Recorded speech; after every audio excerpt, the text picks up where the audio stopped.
오늘은 로마서 개강 제4강 로마서를 사도행전과 비교하여 하나님의 말씀을 살펴보기를 원합니다. 로마서 1장 1절에는 바울의 사도성에 대해서 말씀해 주고 있습니다. 예수 그리스도의 종 바울은 사도로 부르심을 받아, 이렇게 시작을 하고 있습니다. 바울의 주변에는 바울의 사도성에 대해서 의심하는 자들이 많았습니다. 그래서 이제 바울은 그의 서신을 쓸 때마다 그가 사도임을 늘 편지글 서두에 강조하고 있습니다. 바울은 고린도전서에도 그랬고 고린도 후서에도 그러하고 갈라디아서, 에베소서, 골로새서, 디모데전서, 디모데후서 계속하여 서두에 사도성을 말씀해 주고 있습니다. 우리가 이제 이 바울의 사도성을 사도행전에서 확실하게 우리가 알 수 있는데, 사도행전 9장에 보면 9장 15절에 바울이 예수 믿는 자들을 박해하기 위하여 다메섹으로 가다가 큰 빛 가운데 나타나신 부활의 주님을 만나게 됩니다. 그래서 바울은 분명하게 예수님을 만나는 체험을 하게 됩니다. 그래서 바울은 자신이 예수님을 만났다, 이렇게 강력하게 주장하고 있습니다. 바울은 또한 이제 이스라엘 백성들에게 자신의 삶을 간증할 때 예수 그리스도에 관하여 이렇게 말합니다. 그 의인을 보게 하시고 음성을 듣게 하셨으니, 이런 이제 표현이 사도행전 22장 14절에 기록되어져 있습니다. 그리고 이제 사도행전 26장 13절에서 14절 내용, 여기는 이제 바울이 아그리파 왕 앞에서 자신의 삶을 간증하는 내용이 나타나는데, 그래서 부활의 예수님을 해보다 밝은 빛 가운데 나타나신 예수님이라, 이렇게 기록을 하고 있습니다. 이런 정황을 볼 때 사도행전 9장 15절, 사도행전 22장 14절, 사도행전 26장 13절에서 14절 내용을 볼 때 바울의 사도성을 밝히 알 수 있게 됩니다. 이런 의미에서 로마서를 읽을 때 사도행전과 비교하여 읽으면 도움이 되는 것입니다. 그리고 이제 로마서 1장 13절에는 이제 바울이 로마 교회를 여러 번 방문하기를 원했다, 이런 표현이 로마서 1장 13절에 나타나는데, 이런 내용도 이제 사도행전에 보면 그 배경을 우리가 알 수 있습니다. 사도행전 19장 21절에 보면 에베소 지역의 소동 이후에 바울은 이제 개인적으로 굳게 결심을 합니다. 내가 이제 예루살렘에 갔다가 후에 로마도 보아야 하리라, 이런 이제 결심을 하게 되어집니다. 이때가 바로 바울의 제3차 전도 여행 기간이었습니다. 사도행전 23장 11절에서도 하나님께서 나타나셔서 바울에게 용기와 위로를 다시 한번 불어넣고 있습니다. 바울아, 예루살렘에서 나를 증거한 같이 로마에 가서도 증인이 되어야 하리라. 우리 하나님께서 바울에게 이렇게 말씀하신 장면을 우리가 볼 수 있습니다. 우리는 지금 로마서 개관을 위하여 사도행전의 말씀과 돌아보고 있습니다. 먼저는 첫 번째 바울의 사도성에 대해서 이제 우리가 살펴보았고, 두 번째로 바울의 로마 방문에 관한 내용을 이제 사도행전에서 살펴봤습니다. 이번에는 이제 믿음과 의라는 주제에 대해서 우리가 살펴보기를 원합니다. 로마서 3장 28절에 보면 이신칭에 관하여 이런 내용이 있습니다.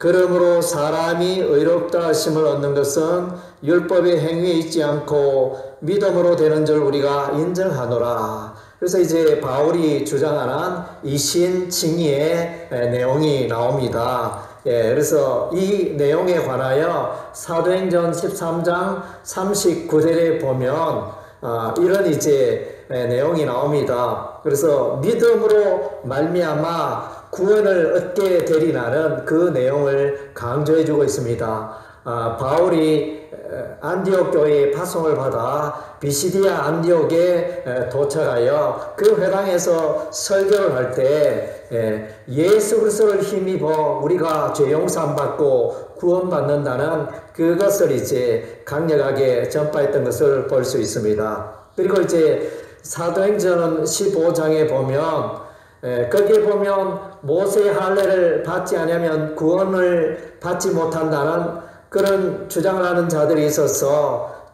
예루살렘에서 종교회의가 소집됩니다. 그때 이제 사도 베드로가 일어나서 결론을 짓기를 주 예수의 은혜로 구원받는다. 그렇게 결론을 내렸던 것을 우리가 볼 수 있습니다.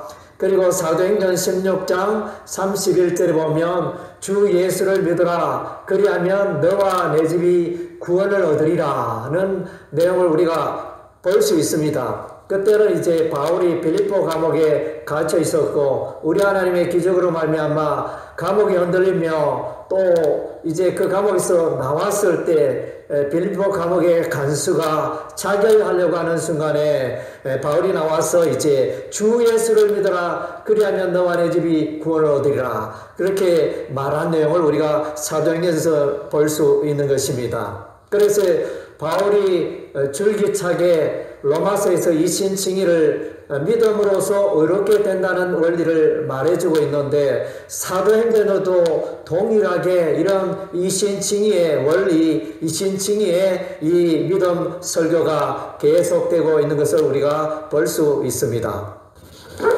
지금까지는 우리가 로마서 교환을 하고 있는데 바울의 사도성 로마 방문, 믿음과 의라는 주제에 대해서 로마서와 사도행전을 비교하여 살펴봤습니다. 이번에는 이제 로마서에 나타난 로마서 16장에 나타나는 브리스길라와 아굴라 혹은 브리스가와 아굴라 이렇게 기록이 되었는데 이 인물에 대해서 우리가 이제 알고자 하면 사도행전의 내용을 살펴봐야 합니다. 사도행전 18장 2절에 보면 로마 황제 글라우디오가 유대인 추방 명령을 내렸을 때 이 브리스길라와 아굴라가 추방이 되어 고린도에 도착을 했습니다. 마침 그때 바울이 복음을 전하며 고린도에서 이렇게 장막 만드는 일을 하고 있었는데 그 업이 브리스길라와 아굴라 부부와 똑같아서 거기서 이제 장막 만드는 업을 하며 함께 동역하며 바울의 복음을 전한 것을 볼 수 있습니다. 그래서 이제 이 브리스길라와 아굴라가 에베소로 이동하게 되어집니다. 그 에베소에서 알렉산드리아 출신 아볼로를 만나게 되어집니다. 아볼로는 요한의 세례만 알고 예수 그리스도의 복음에 대해서 잘 알지 못했습니다. 그래서 이제 브리스길라 아굴라 부부는 이 아볼로를 데려다가 복음의 도, 하나님의 도, 복음의 말씀을 잘 가르쳤습니다. 그랬더니 이 아볼로가 에베소에 있다가 나중에 아가야, 고린도 쪽으로 건너가서 거기서 이제 목회를 시작하게 되어집니다. 그래서 아볼로의 설교 말씀은 성경으로 많은 사람들을 감동시키고 많은 영향을 끼쳤습니다. 그래서 이제 우리가 고린도전서 성경을 읽어보면 4개의 파가 나오는데 베드로파, 바울파, 예수파, 아볼로파 이렇게 4개 교파가 나뉠 정도로 강력한 영향력을 행사했던 아볼로를 우리가 만나게 되어집니다. 그리고 이제 로마서에 나타나는 15장 26절에 나타나는 연보에 대해서 우리가 내용이 아주 보면 짤막하게 기록이 되어져 있는데 이 내용을 사도행전에 이렇게 보면 좀 더 구체적인 그 의미를 알 수 있는데 사도행전 20장 4절에 보면 제가 본문을 읽어보겠습니다. 아시아까지 함께 가는 자는 베레아 사람 도로의 아들 소바도와 데살로니가 사람 아리스도가와 세군도와 더베 사람 가이와 및 디모데와 아시아 사람 두기고와 드로필모라. 그래서 이제 여기에 각 지역의 베레아 교회의 대표, 또 아시아 교회의 대표, 더베 교회의 대표, 데살로니가 교회의 대표, 이렇게 여러 지역의 이 대표자들이 힘을 모아서 이제 함께하여 바울과 동역하면서 예루살렘의 연보를 전달하기를 원했던 것을 우리가 볼 수 있습니다. 예, 그래서 이제 우리가 로마서를 개관할 때 우리가 사도행전을 참고하여 읽는다면 우리의 내용이 더 로마서의 내용이 더 풍부해질 수 있다는 것입니다. 그래서 바울의 사도성, 바울이 로마 교회를 방문하기를 원했고 또 이신칭의의 믿음, 또 브리스길라와 아굴라의 인물에 대하여 또 예루살렘 교회의 가난한 자들을 위하여 또 헌금하는 이 연보에 관해서도 사도행전을 보면 도움이 되는 내용이 많이 있기 때문에 로마서의 개관에 이런 사도행전의 내용은 크게 도움이 되는 것입니다. 이를 참고했으면 좋겠습니다. 예, 다음에는 더 좋은 내용으로 여러분과 함께하며 로마서 개관을 계속하기를 원합니다. 감사합니다.